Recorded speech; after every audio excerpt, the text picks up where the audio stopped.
Hey, it's Joey Balladonna here from Anthrax, and this is SAGAS. Well,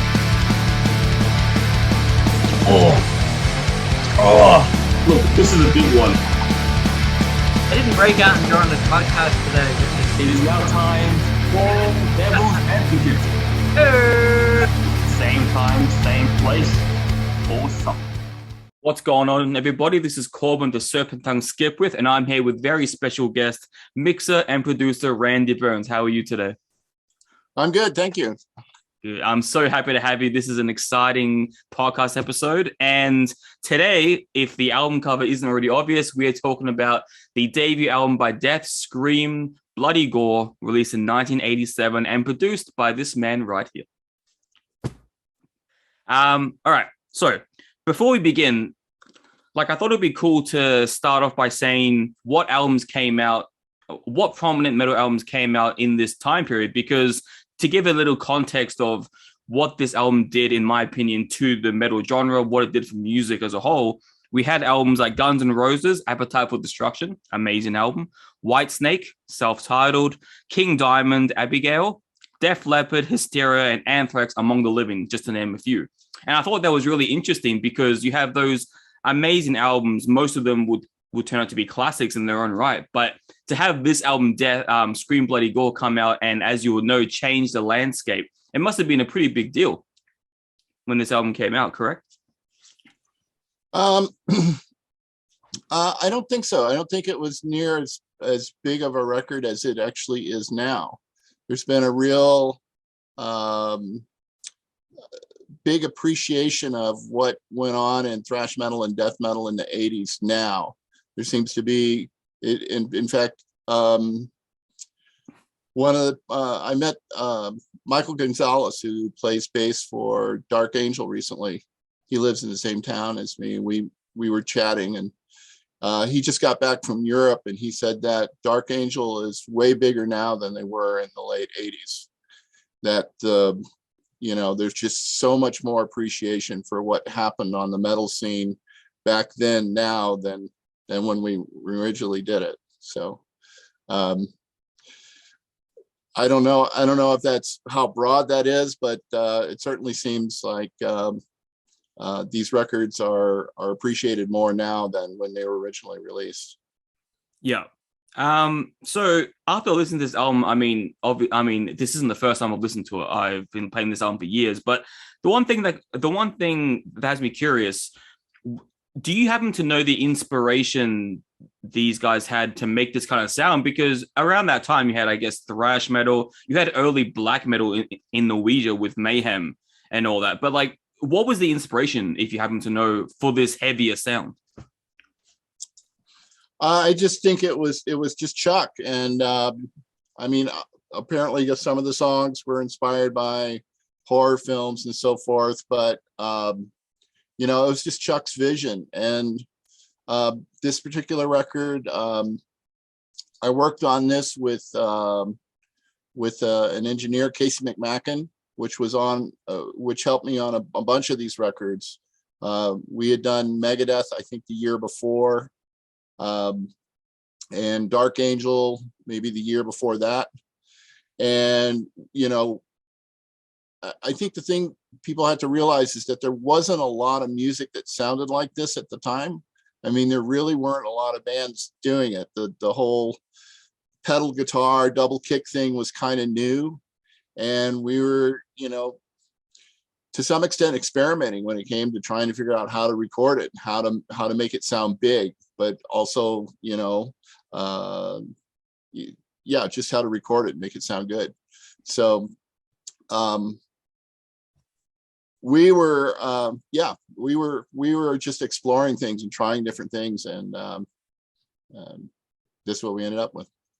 It is definitely an amazing album for sure. And the one thing that I have to think about is, the one thing that stands out to me is Chuck's vocals. It's so, the death growls, the very raspy voice. Was that intentional going into the studio, wanting to have that deeper sounding vocal, that harsher sounding vocals compared to a lot of its contemporaries? I think so. And again, it was Chuck. He was amazing how good he was at the screaming and how much energy he put into it.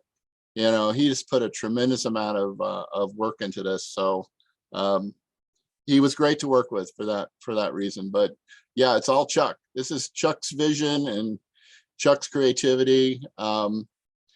Casey and I were there to capture it and put it on tape. And so my production style was always very documentary, but very much in this case, we didn't make a lot of suggestions about things to change or do this here, or put breaks in here, or as far as the composition and the arrangements and where the stuff was going, it was all Chuck. And of course, Chuck played guitar, sang, and played bass on this record. So it's him. This is him. I read somewhere that, and you can help me confirm if this is true. Was this album recorded and then recorded twice? I think some of the songs on this were previously recorded in Florida.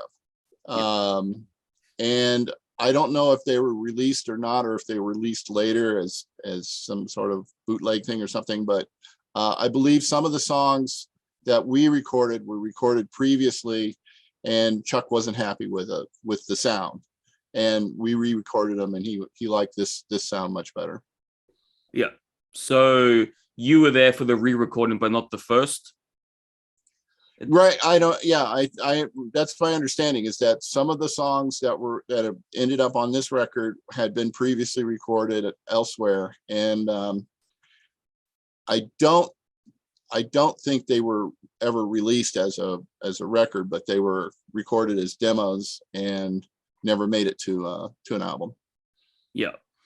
I'm curious, how did you get in touch with the band itself? Did they contact you? Did you reach out? The same way that I got many of my gigs with these bands was Combat Records, and my guy there was Steve Sinclair. Steve Sinclair, I met when I made the very first record I ever made. I made for Steve Sinclair and another guy named Ron Gowdy. They formed a record label with their friend Jim Bemis, and we did a compilation punk album called Hell Comes to Your House. Had a bunch of LA punk bands on it. Anyway, it was the project was very successful. Stuff came out great. We had a bunch of great bands on it. Social Distortion was there. Some bands like 45 Grave and Christian Death. I don't know if you're familiar with those groups. I've heard of them. But anyway, they were big on the scene at the time. And then Steve and I just established a relationship, and he ended up going to head up A&R, and I don't know what all his responsibilities were, but he was an executive producer and an A&R guy at Combat Records. And let's see, Possessed, Death, Megadeth, I believe Dark Angel, Nuclear Assault, all of those bands came through Combat. And Steve kept using me because I made good sounding records for not a lot of money. Part of my appeal to the record label was that I could do it on a small budget. These were all very small budget records. Death was probably $10,000-$12,000 plus maybe some expenses for Chuck, because for Chuck and Chris, the drummer, they had to come from Florida, so they had to stay in hotels and stuff. By the way, when Chuck did this, I believe he was still a teenager. Both him and Chris, I think, were under 18. So it was kind of a trip. Oh, wow. I can't imagine, like, what was so take me through when you first meet the band, you see them playing their music, doing their music. What was your initial thoughts? like if you can remember, like, oh my, we like, oh fuck, like these guys are crazy, or these guys are super talented, or we didn't do any pre-production for this one. They showed up and we went in the studio and started getting sounds and stuff. But when they were playing, I was really impressed with Chuck's playing. He was really great on the guitar, very meticulous. Also, I was impressed with the clarity of vision on his part. He knew exactly what he wanted to do and executed it with a lot of he was really good at pulling things off. That he knew where he wanted to go and he could go out and do it. There wasn't a lot of struggling on his part. So no, I was impressed with how hard they worked and how competent they were as musicians. It was very efficient recording. We did it pretty quick, and it didn't take too many takes to get things right. They were both of them were really good performers. So yeah. I was impressed with how competent they were, and also how businesslike and how hard they worked. They were good. I kind of like I'm trying to picture it after recording such a chaotic album such as this, and then going out being confident enough to be like, all right, let's put this out there, people will buy it. Like, it's such a heavy album, but at the same time, to put it out into the landscape that was metal at the time, it must have been, I can imagine, new fans grabbing the album and putting it in like, what the fuck is this? Like, not in a bad way, but in like a shocking way. Like, this is so much heavier than what I'm used to. So many fans must have thought that when they first put it in. Well, I don't know. I think the thrash metal scene, and I think they used to use the term speed metal a lot. Extreme metal was starting to be used. They didn't have as many subgenres. There was no such thing as black metal or death metal at the time. They didn't, those labels didn't exist. So, but I think that the folks that were fans of thrash metal, that group included a lot of punks. The thrash metal, it's sort of the fusion of punk and metal. The punk guys and the metal guys got together and said, we can work together here. And particularly in the New York scene, that was one group of people who were really familiar with all the other bands. So the fans of one set of thrash bands was also the fans for all the thrash bands. I mean, they were there. It was a scene, and it was a group of people that I think was separate from the folks that were listening to Guns N' Roses to some extent. And that the folks that were really into Guns N' Roses and the hair bands and stuff like that, they didn't dabble in this genre at all. But the people who were into this were really into it, and it was kind of a small group. So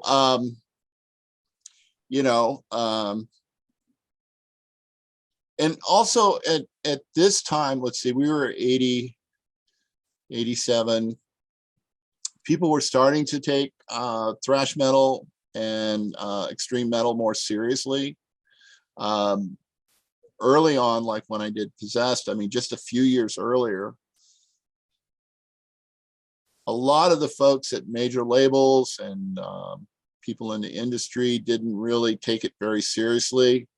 There was a lot of, people would say, why are you working with these bands? What are you doing with these guys?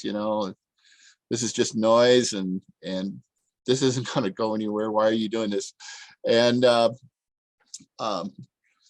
so anyway, a couple of years later, we've got some Metallica albums out. We've got Slayer out. We got, so I think there was a fan base there that understood what this was. And it was just, it was just a little different. It wasn't, revolutionary or anything. I think they just took it one step farther in a darker direction. Yeah.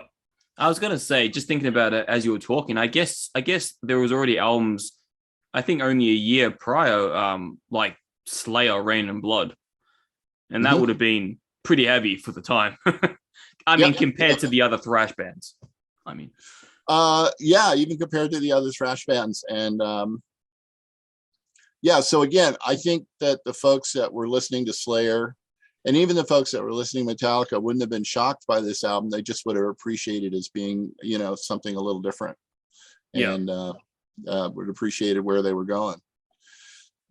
I was thinking, like, when the term, you know, when the subgenre terms such as death metal started being coined, I wonder if that was coined because of Death, the band. Death metal. I wonder if... You know, I don't really know. I'm very familiar with the discussion and the debate over what is the first death metal album. Some people say it's Possessed, Seven Churches, and some people say it's this record. My opinion on it was, you know, Possessed was definitely death metal, and they were first. So yeah. Chronologically, they were first. So I consider that one the first one. Yeah. But you know, I'm real familiar with that discussion because I did both records. But as far as like where they came up with the name, there was a song on Possessed album, on Seven Churches album, called Death Metal. So some people make reference to that. You know, I don't know where exactly how it came about. You know, to do a quick detour, I'd love your opinion on, I think, a very prominent debate, which similar debate, but a lot of people that I read online and talk in person, they ask the question, who was the first heavy metal band, Black Sabbath or Led Zeppelin? In my opinion, Black Sabbath. I agree, Black Sabbath. Yeah. I think Black Sabbath, the self-titled album was the first heavy metal album and the definitive one.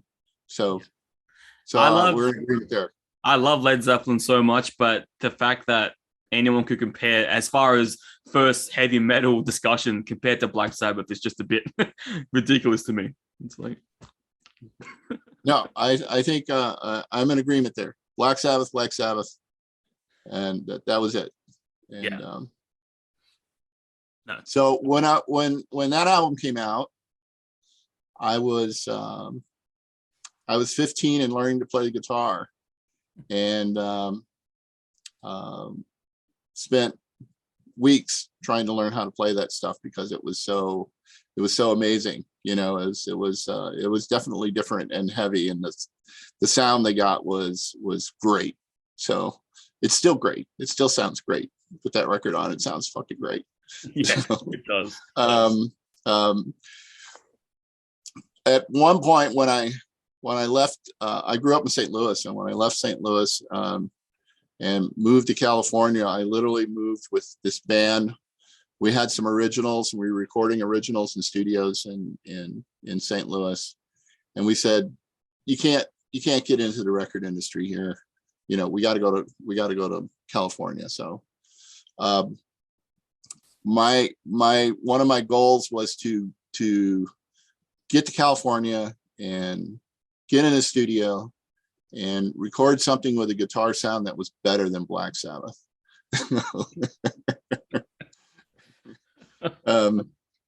Anyway, it was just a thought in my mind. It's like, you got to go and you got to exceed that. You know, that was the. And did you? Yeah, I think so. Somewhere in there, probably with Megadeth, we did some stuff that was, you know, I don't even really know if better is the right word, but in the same league, in the same you know, same group of stuff. Well, one of these days you got to send it to me. I want to hear this. Better than Black Sabbath. Okay.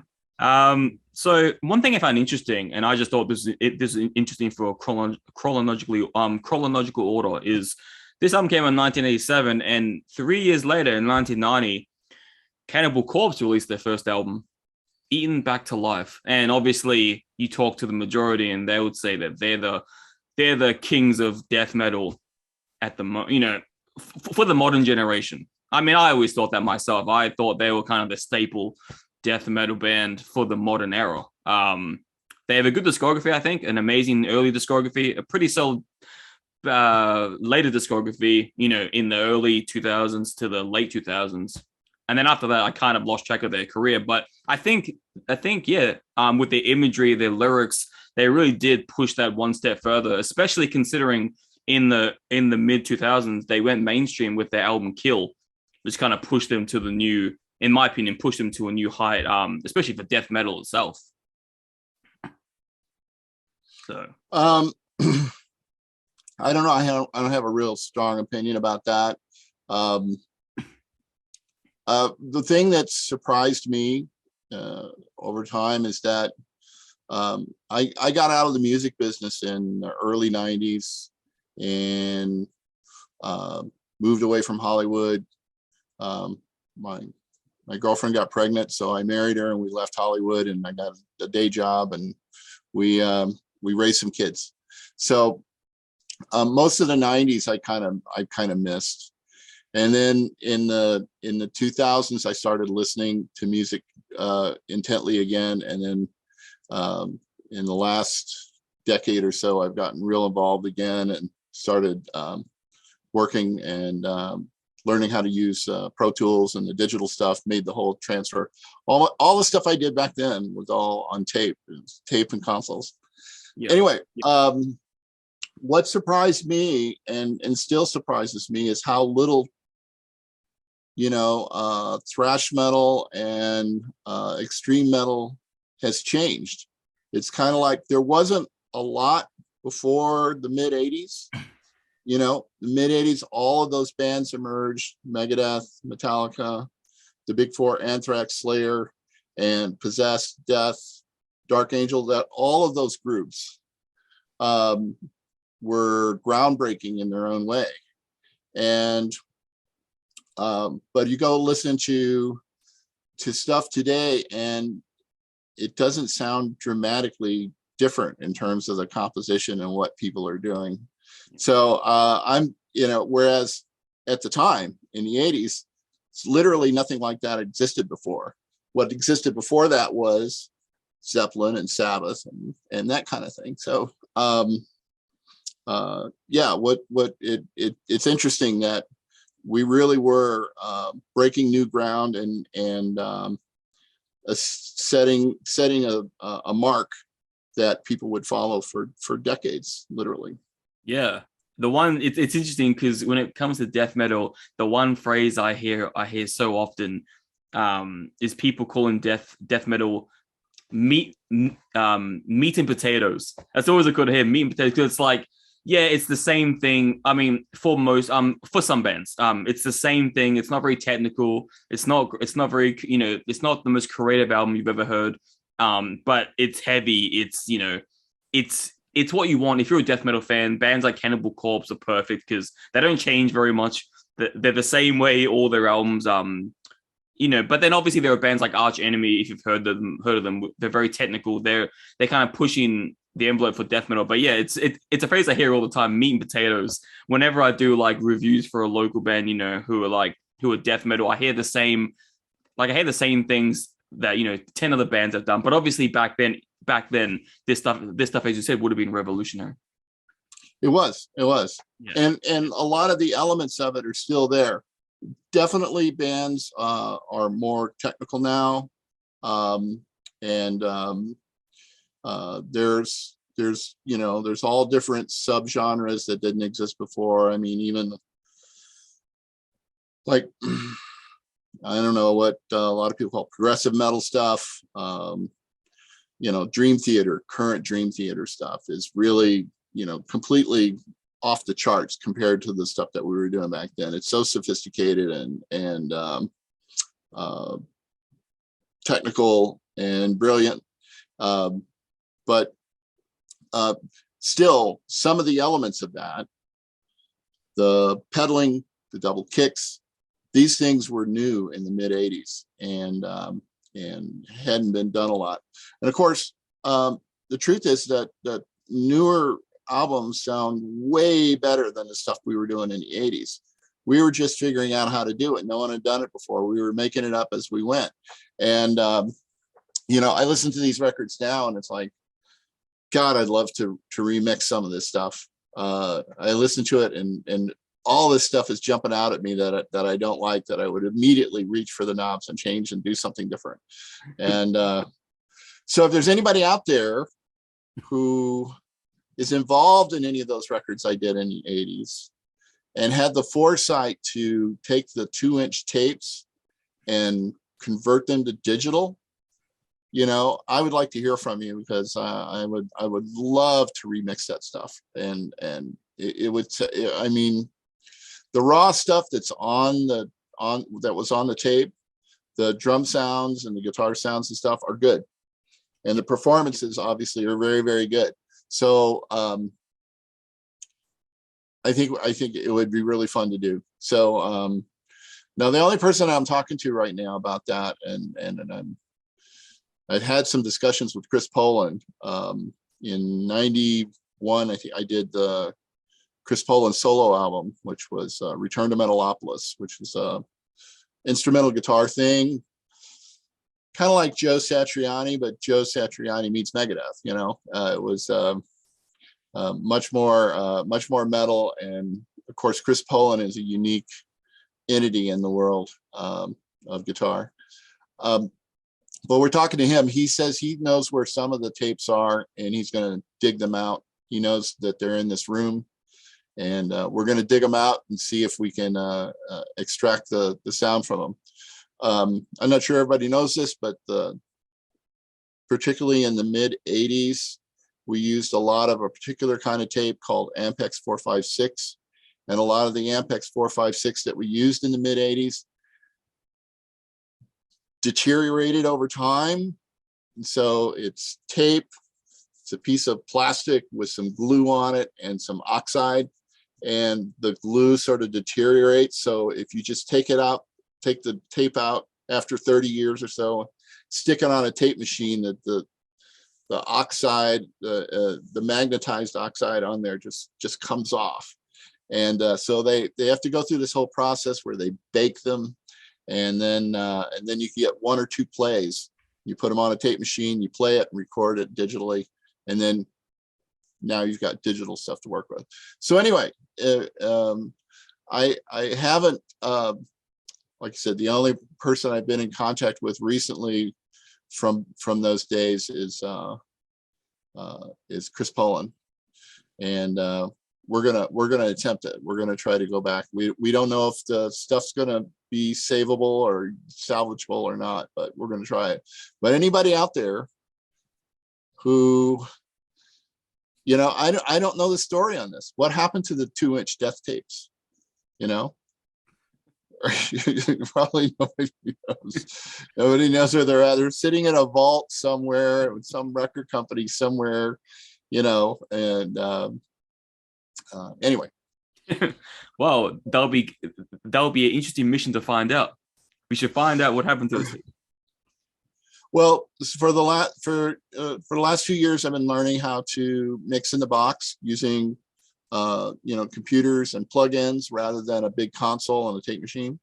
And I've got a handle on it now. I've done some mixing of currently recorded stuff that's turned out really well. And the truth is, there's a lot of things that you can do now that we really couldn't do back then. You can manipulate and once you're in the digital domain, you can manipulate things in ways that would have been very, very difficult in the analog world. But yeah, so I'd love to get a chance to take those raw sounds and bring them up and do a mix now. Also, now I mix in my house, and I take a long time. You know, I usually spend most of a day on a mix, and it's not like I work 10 hours, but I'll work a couple hours and then I'll take a break, you know, work a couple more hours and take a break. And if I get tired of it or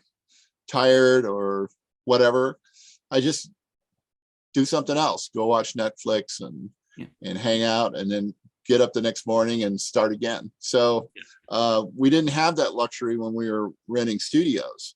So that's the beautiful thing about having a big computer and Pro Tools and your source material in digital format. and having it in your house. Yeah. The one thing I do have here that's professional are professional monitors. I've got some really nice professional monitors, and I have a very small sweet spot in my treated room, but it's not an actual proper control room yet. It's actually just a treated big room in the house.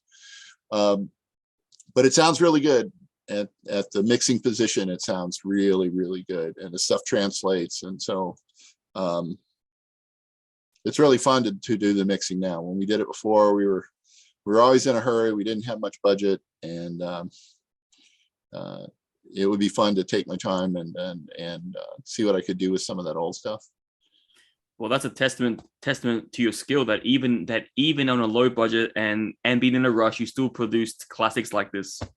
So they were very much low budget, and again, that was one of the big appeals to the record companies, is that I produced real high quality stuff for not a lot of money, and that was, I had a particular methodology. I put a lot of work into the drums, into getting really good drum performances and really great drum sounds. So I would rent the big studio. I booked the big studio, the expensive studio, for a couple of days to record the basic tracks. And really all I was interested in all I really needed were drum performances. And then we would go to a small studio and do overdub guitars and vocals and things. And you can record in guitars and vocals in any room. It really doesn't matter what studio it is. As long as they have a decent mic and at least one decent channel, you're fine.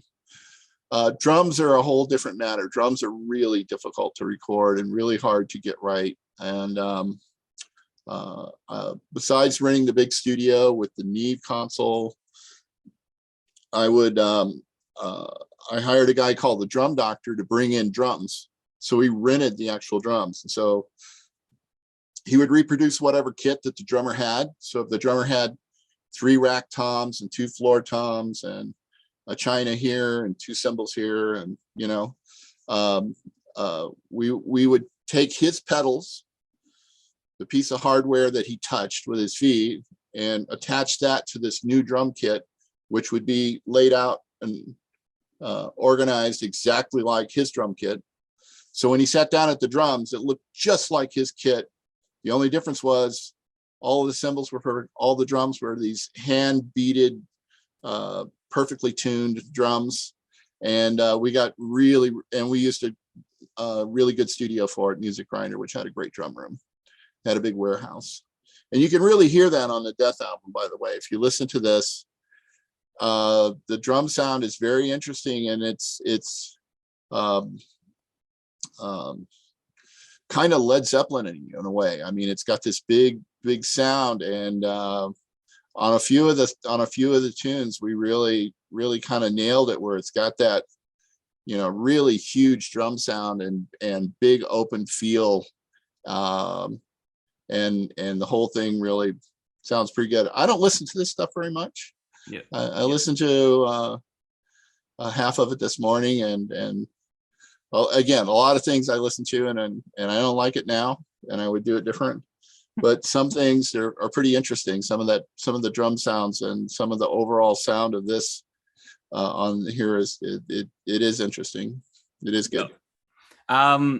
Was this the only Death album you worked with? It is. What do you think? What are your thoughts on the other albums and how they're mixed and mastered, produced? I haven't studied them that carefully, and I haven't listened to them in a while, but some of them are very good. And I did notice today when I went in and looked on Spotify that Scream Bloody Gore was not the most popular. The songs from it were not the biggest ones on the terms of the number of plays. They had their more recent stuff was, or their later stuff was more popular. Although almost every track on there has 1 million plays, so it was played a lot. The one album I was always prone to, I mean, obviously this, but the other album I loved by Death was Leprosy. I always thought, yeah, that was just a good album. I always thought. I'm curious when it comes because you obviously with this album produced and mixed it. Do you get money every time it's played, or do you get anything from that? No, I only got. I was a very bad businessman. I only have points on a couple of records, and in particular, the records that I should be getting royalty for that I'm not, that I'm going to work on is the 2 Creator albums I did. I did Extreme Aggression and Coma of Souls. And those 2 records I had legitimate producer points on. And I believe that I'm owed royalties on those, but no, I didn't get royalties on any of these early albums.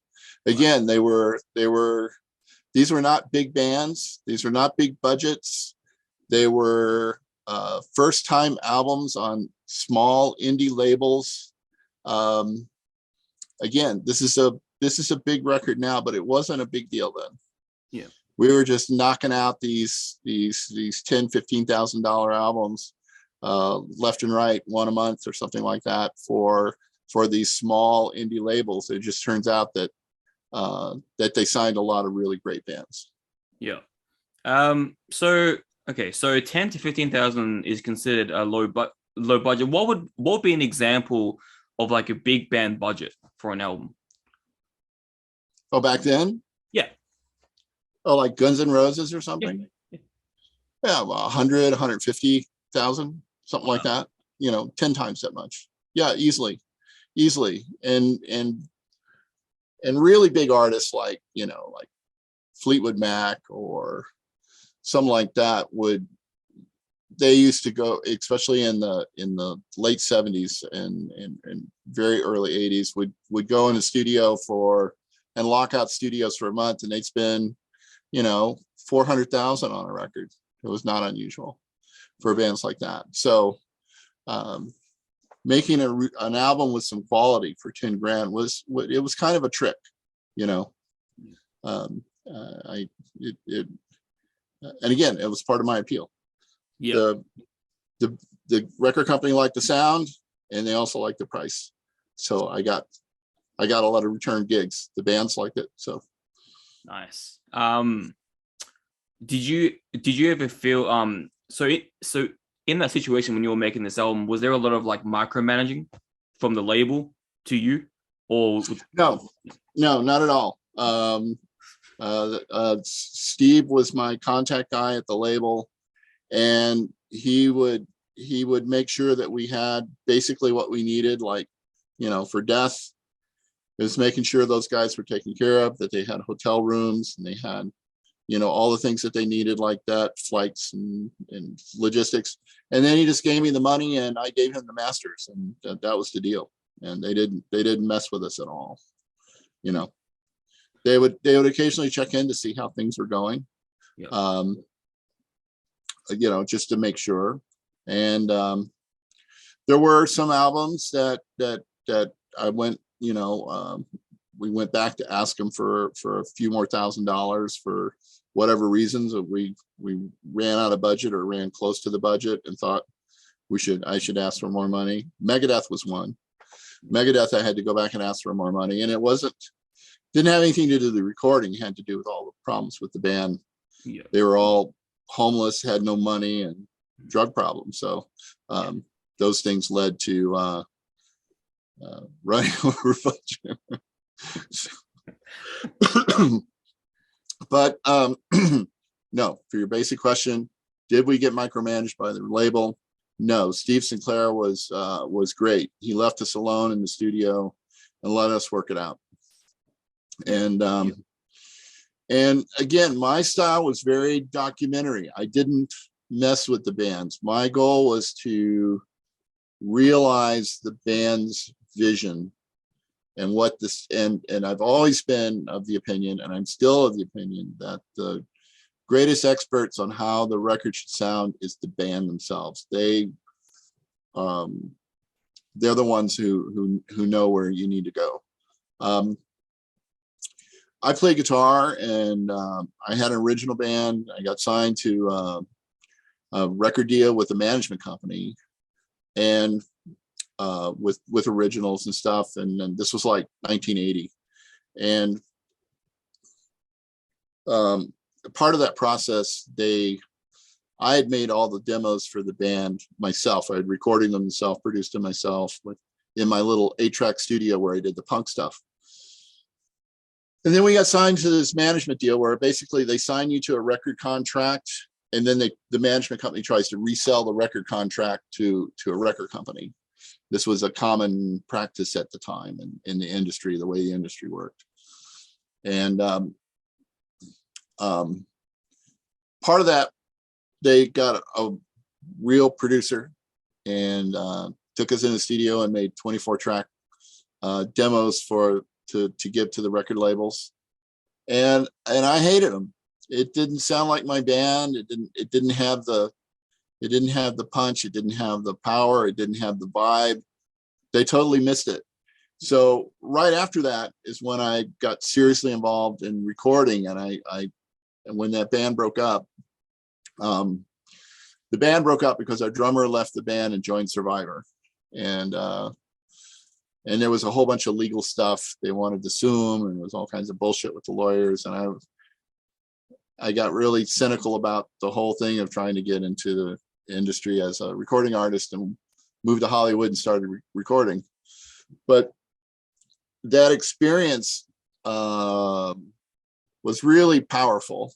And that when I went into the studio with the band and they told me they wanted to get this or that kind of sound, and they were trying to do this thing, I really listened to them, because I knew what it was like to go into the studio and have a vision and have a sound and know where you wanted to go, and have the producer take you somewhere else as if they had some better idea, So I was always just really trying to realize the sound that the bands had envisioned.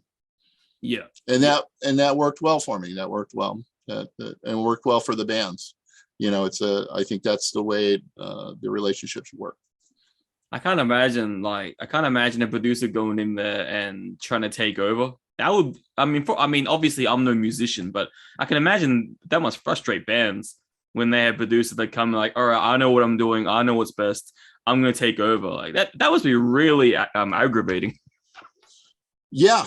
It's and it's not that uncommon. I know now of the bands that I know about personally that had that kind of experience, they weren't thrash metal or death metal bands. They were more, one band that I know a little bit about is a band called Leatherwolf, which I recorded their first record in 1983. And then they went from the indie label, they got signed to Island Records and did 2 records with Island. And then recently, they found out I was mixing, and the drummer found me and had me mix their new album, which is going to be released in a couple of weeks, or a few weeks, November. And it came out great. I'm really, really pleased with it. But I had conversations with the drummer about that experience, and they went in the studio with a guy, and God, I'm spacing on his name right now, which is fine. But he took their sound, which was pretty heavy. It's kind of Judas Priest-like. I would put them in that category of that sort of classic metal band, and tried to make them into a pop band, with lots of reverb and the vocals really loud, and they hated it, and the record did nothing. It was a total disaster because they did that. And that's a very common thing that happened with the record companies, and would go to the producers and hire the producers and instruct them, direct them to make this radio friendly, make it pop, make it, we need radio hits. We need radio AM hits, which was absolutely the wrong direction for a bunch of those bands. There's another band that I know of. They were sort of in the Guns N' Roses kind of flavor of the hair bands in the late 80s in Hollywood. They're called Jet Boy, and they came to town and played shows and had a following, and they were very, very good at what they did. They were kind of bluesy. The singer had kind of a Paul Rogers soulfulness about him, Bad Company thing. And they got signed to a major label. I did their demos. They got signed to a major label with these demos. And the guy that signed them had also signed this all-girl punk band. And the A&R guy that signed them and signed the all-girl punk band was sleeping with the lead singer in the all-girl punk band. So the president of the label calls in this A&R guy and says, look, we know you're sleeping with what's her name, and we're going to give you a choice. This is your choice. Either you're their A&R guy or you're her boyfriend, so you're sleeping with her or you're their A&R guy. Pick one. You can't do both. I don't want to hear about this again. Let me know what you want to do. I'm comfortable with either thing, but it's one or the other. It's not both. Well, the guy didn't listen to him. He went off and he kept sleeping with the woman, and boom, he got fired. And so now you've got Jet Boy sitting over here, and their A&R guy's been fired. They have no champion at the record company, and they sit at the record company for years doing nothing. They don't make records. They don't tour. They're signed to a contract. They can't do anything else. I mean, it's a nightmare. And eventually somebody at the label says, okay, we're going to make a record with these guys. And they send him in the studio with Glenn Johns, who's super famous engineer and producer. He worked with Zeppelin, and I believe Hendrix and some other people like that. He was tons of hit records, and a really competent and brilliant engineer producer. But apparently he was told by the record company to make it radio friendly. Radio friendly was the expression. And their album came out, sounded like a pop band. They were a hard hitting, again, sort of Guns N' Roses, but maybe a little more bluesy, a little more old school classic rock. And anyway, because of the interference from the record company, they ended up making a really weak record. By the way, they eventually released the demos we did as a record. Oh. So is that on streaming? It's on a CD and everything. It's called I can't remember the name right now. I'm spacing. I'll think of it in a minute. Anyway, they released it and we had done 12 songs from beginning to end and mixed it in one night at Music Grinder. Wow. All right, we went in at about noon one day and we left at 8 in the morning the next day. And so anyway. Wow. A Day in the Glamorous Life, I believe is the name of the they were kind of glammy and hair and stuff. I have to check it out, but it's very good though. It's insane to me. Like obviously I'm talking from just a non-artist perspective, non-producer, but like when you have a band who has their songs that they want to have mastered and produced for an album, like how much you'd have to manipulate the songs to make it sound the opposite of what they wanted. That must be such a weird thing. It sounds like such an evil thing to do. Like, oh, you want this sound? It is.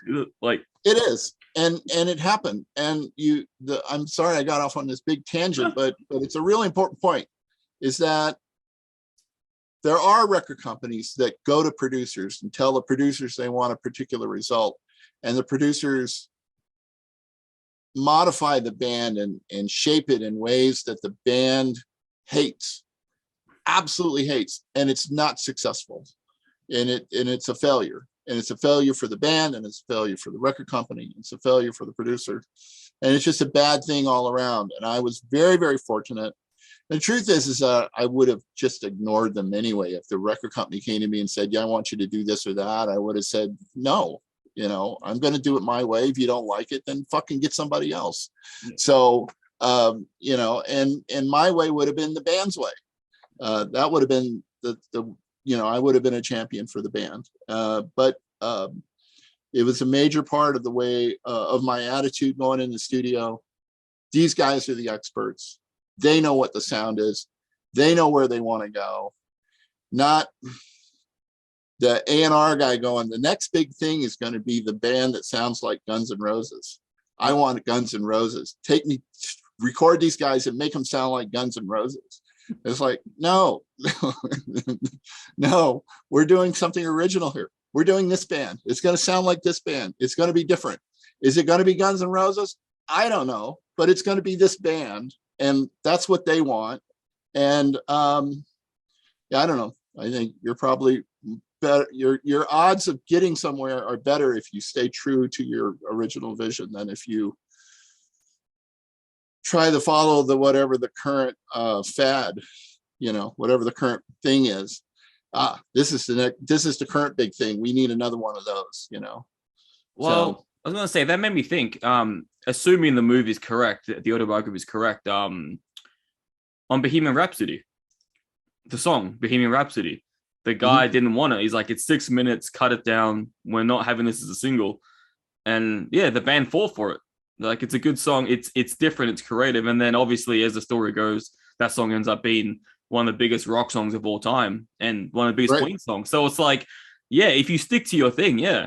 I mean, yes, more often than not, it's going to get where you need to be. I think the biggest mistake that some bands make is that they look around at the thing and they say, we're over here in this group of bands, and that band over there is similar and they were successful. We're going to try to be something like, we're going to do some of the things they did in order to get ahead. And it's just the worst mistake you can make. You need to figure out who you are and what it is you're doing, and stick to that.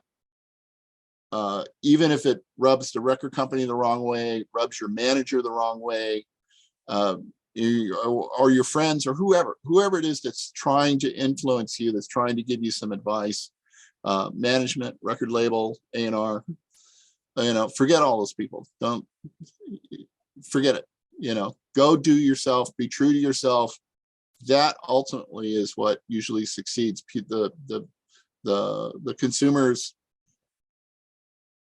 it's almost like instinctively they know when something's authentic. You know, they latch onto it and appreciate it. Whereas, you know, these other people who are trying to achieve some sort of commercial or financial success, it's always a disaster.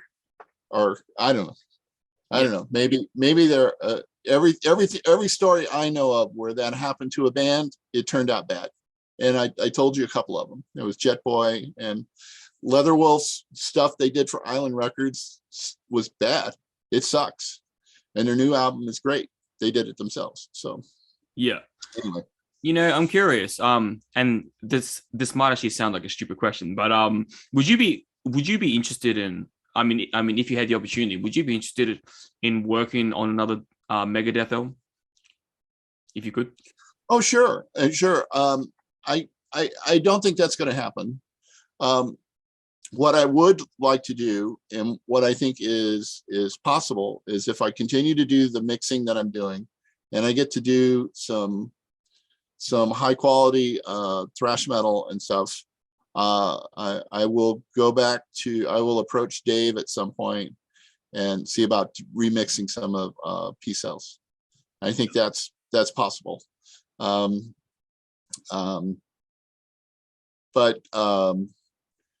it's also possible I may do something additionally with Chris Poland. We have a good relationship. So, and Chris is getting real involved in getting out there and doing stuff. For a long time, Chris Poland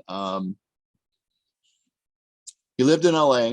He manages this big rehearsal space. He takes care of the building and all the people in it. And he had his own band called Ohm. You're familiar with them? I haven't heard of them, no. They're out there fusion. It's jazz fusion. It's like kind of like Alan Holdsworth. Are you familiar with Holdsworth? Yeah. Somewhere out there, way out there. But anyway, he played exactly what he wanted to play. It's his band. They did whatever the fuck they wanted. They didn't pay attention to anybody, and they didn't expect to have any real commercial success. They have a few thousand maniacal, insane fans who follow what he does. But anyway, in the last couple of years, he's decided to spread out, and he's doing a lot of session work, and he's doing a lot of things. He's actually going to be this month. He's going to be playing with Dave Ellefson and another former Megadeth person, which I'm spacing on at the moment, with called the Kings of Thrash.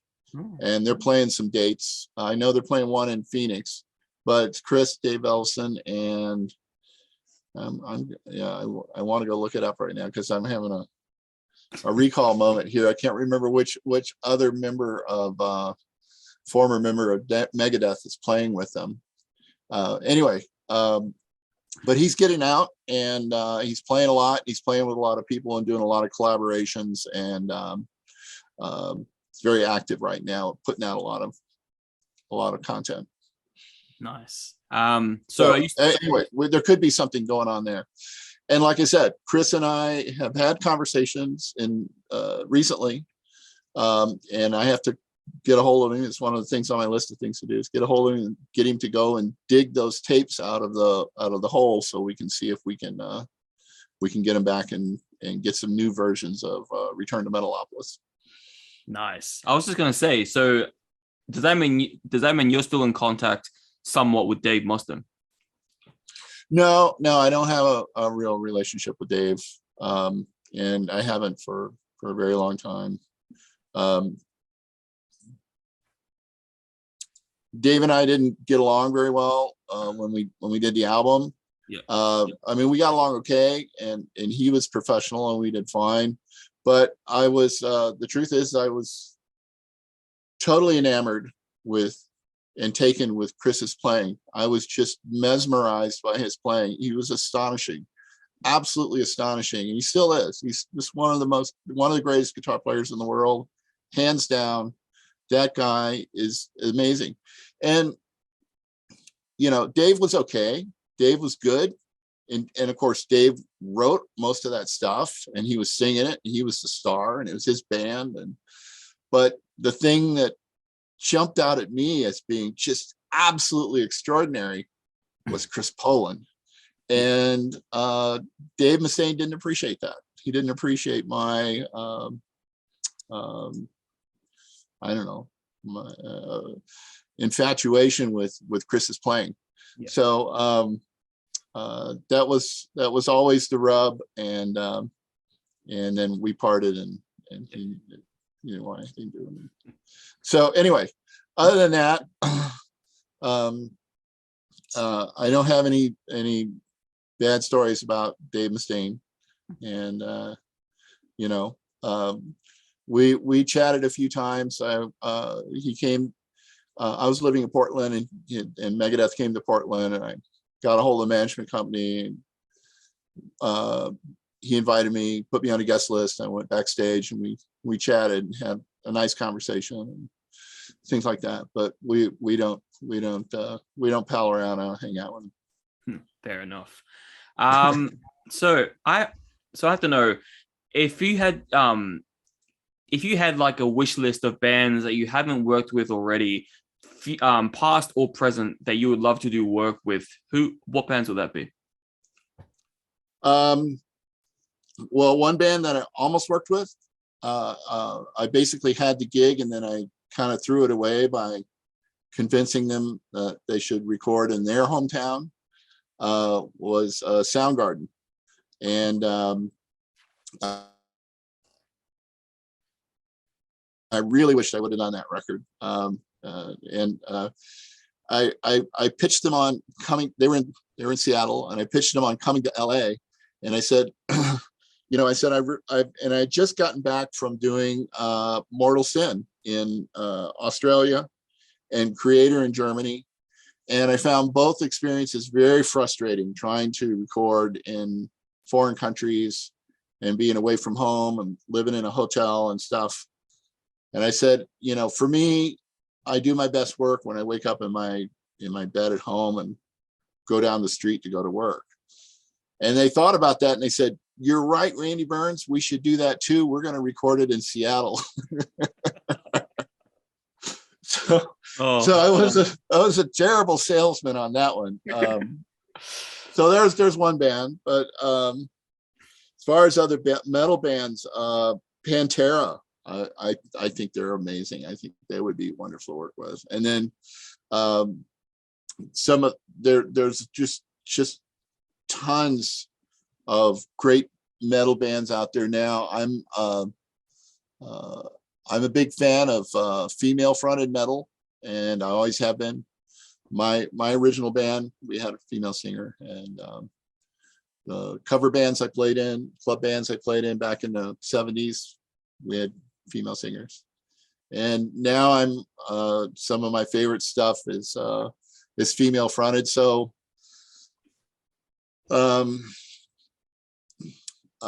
don't know if you know Lotus and the Cobra, if you're familiar with them. Yeah. And Within Temptation and Within This Moment, all those bands with that are those metal and I actually particularly enamored with the symphonic metal bands like Within Temptation from Northern Europe who don't even tour in the United States. They don't even come here. So yeah, there's a whole bunch of bands like that. So right now, what I would like to do, and which is possible, is to get to mix some of that stuff. So I'm kind of working on that. I don't know exactly how I'm going to go about that, but I'm find somebody who's got good sounds but hasn't made the leap, and try to help promote them by mixing some of their stuff. So anyway, I was going to say, two of my favorite bands, female front leads, three of them would be Epica, Nightwish, and which are symphonic metal bands, and Garbage.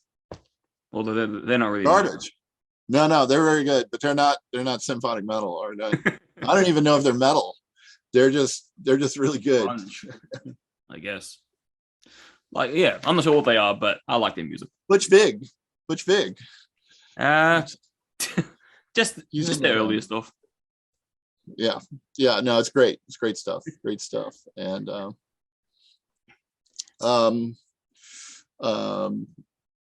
so yeah, I can tell you a band, a grunge band that I tried to work with that didn't work out was L7. Oh wow. Donita, who formed L7, was my neighbor in Hollywood. I lived in the house and she lived in the apartments next door. We shared the same driveway. I did I engineered 2 albums for her boyfriend, Scott. We did 2 punk albums for a band called The Fiends, and Donita sang backup on both of them. So we knew each other because we were neighbors, and we knew each other because I worked with her boyfriend. And she came to me when she had when she put the L7 together, and she came to me and said, "Can you get us a record deal? Who can you talk to? What can you do?" And I tried. I took them to Enigma Records at the time and to Combat Records, and the people I knew there, and neither record company had any interest in them. And so they packed up, went to Seattle, and talked to Sub Pop, and Sub Pop signed them, and they became one of the biggest grunge bands ever. So there was a band that I wanted to work with that I didn't get to work with, who wanted to work with me. We just couldn't, you know, I just failed miserably at getting the attention of a record company to, you know, and I was really poor at the time. I didn't have any money. So I couldn't just finance a recording for them. And I also wasn't staff engineer at a recording studio, which I did several different times in LA. And had I been a staff engineer at a studio, I could have just taken them in, you know, in the middle of the night and recorded when no one is in the studio, that kind of thing. They let you do that when you're, this part of the bonuses of being a staff engineer at a recording studio. You get a couple of $100 a week, or at least in the 80s you did. You get a couple $100 a week pay, and you work 80 hours or 90 hours. And but when the studio's not being used, you can do whatever you want. So anyway, That would be cool. there you go. There's some bands, some missed opportunities. Soundgarden and L7. Oh man, kind of, yeah, that would be that would suck. It's a true story. Both those stories are true. Yeah, no, I believe you. It's just and you know, and it was my failure at with L7. It was getting somebody's attention, and with Soundgarden, I just made the wrong sales pitch. I pitched them on LA. I know how to do it in LA. I can get it done in Hollywood. I've got my studios. I got all my places. I got all my people. I got, you know, I used to rent amps from Mike Soldano, who created Soldano amps later. And then the drum techs and anyway, I had all my people and all my stuff, and I could make records in LA. And they thought, you know, he's right. Just do it at home. That's the way to go, isn't it? You know, that reminds me, I'm excited for hopefully either end of this year or start next year. Hopefully you get to work with Ren Marabou and the Berserkers. That's right. That's where I heard from you guys. Yeah, they're a very interesting band. I hope so. And they're just about to wrap up their tour, right? Oh, they're already back. They're back. Yeah, so yeah, it shouldn't be long now till they're recording, and that's when the fun can happen. I'm most interested in working with them, and would be real excited. So yeah. Your first Viking metal album, right? Excuse me? Your first Viking metal album you're working with. My first Viking metal album, yeah. But you know, if it has drums, bass, and distorted guitars, I'm there. You know, I'm in. That's really the only thing. So if it's punk or classic metal or symphonic metal or thrash metal, I'm into all of it. You know, as long as it's got guitar, bass, and drums, I'm going to be okay. I'm gonna be at home. Speaking of which, anybody out there has got some thrash metal or some death metal or some progressive metal for that? Speaking of that, I'm looking for bands and projects to mix. I'm getting a little bit of work. I'm doing a few things each month, but I'd like to do more. So anybody out there, check me out. You can find me online, Randy Burns Producer on Facebook, and DM me, and we'll talk. That's another point. I talk with many bands because I write reviews and do interviews for a lot of different bands. So yeah, I should definitely try and get you some more work as well through that. See, contact the band. And the way I do it is I take my time. I have very reasonable rates, and I encourage bands to give me a single track to mix for them, and if they like it, then they can bring me more business. But you know, it's not a lot ventured to give me one track to mix to see if what I can do. But yeah. I'm getting really good results now. This year I got serious about it, and bought this house and fixed up this room. And I got some really, really good professional monitors. They were very expensive, but they're great. Nice. And I'm able to do it now. That's the big thing. If you're going to mix, the most important thing is to be able to hear what you're doing. So you need a properly treated space with really, really good monitors, and that the two things are in the room is treated properly to get the appropriate sound. And then then you can mix. Then it's and that's the one thing you need. You don't need the big console. You don't need the big studio. You don't need a lot of people. You need to be able to hear what it is you're trying to mix. So I've arrived there this year, and I'm getting started, and things are going really, really well, actually. But I could use more business. Yeah. No, well, like I said, I'm going to make sure that, any band that I think is worth their salt, I'll make sure to, see if you like them your way, and then get the thing going, sync it together. Sure. And let's start things going. Before we close up this, is there anything else you want to say? Anyone you want to shout out, or anything you want to promote or anything? Leatherwolf. So I just mixed the whole album for Leatherwolf. They released 2 singles. The album's going to be is called Kill the Hunted, and they've released 2 singles, Hit the Dirt and Kill the Hunted, and the album will be released in Europe in a few weeks. And so if you're a classic metal fan, not they're over there in that genre, but they've got really, really good guitar players, and it's really interesting stuff, and it came out really great. So I want to give a shout out to them. They're and I'm buddies with them now. We're pretty tight. So we had a good time mixing their record, going back and forth. And so yeah, Leatherwolf.